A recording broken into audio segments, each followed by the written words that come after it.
রাধে রাধে ভক্তগণ, আমি আর আমার গোপলু চললাম বনমালীপুরে ব্রহ্মদত্ত ধামে।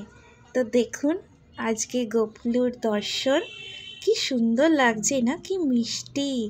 তো চলুন ব্রহ্মদত্ত ধামে গিয়ে আপনাদের ভগবান দর্শন করানো যাক।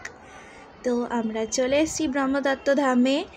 এটাই মন্দিরের প্রাঙ্গণ। দিনটি খুবই ঝলমলে রোদুজ্জ্বল দিন ছিল। মন্দির প্রাঙ্গণে এসে মনটা খুব শান্ত হয়ে গেছিল। মনের যত দুঃখ বেদনা পুরো মুছে গেছিল। তো চলুন ভগবান দর্শন করা যাক। যত ভগবানের নিকটে যাচ্ছি ততই মনটা একদম হালকা হয়ে যাচ্ছে। তো এটি পুরো মন্দিরের প্রাঙ্গণ। এখানে সবাই ভগবানের আরাধনা করতে ব্যস্ত। ঢুকতেই দেখলাম কচ্ছপ রূপে ভগবান বিষ্ণু পুজো অর্চনা চলছে। এখন আপনাদের স্বয়ং যিনি আরাধ্য দেবতা রয়েছেন এই মন্দিরে তার দর্শন করাচ্ছি। তো দর্শন করুন। পাশাপাশি কি সুন্দর ভজন হচ্ছে, প্রাণটা খুব জুড়িয়ে গেছিল, মনটা খুব শান্ত হয়ে গেছিল। আপনাদেরও আসার অনুরোধ রইল এখানে।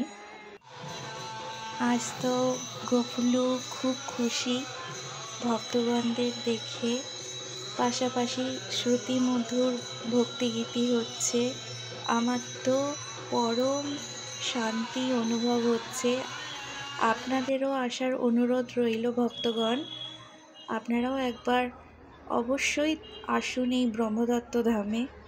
আশা করি আপনাদেরও খুব ভালো লাগবে।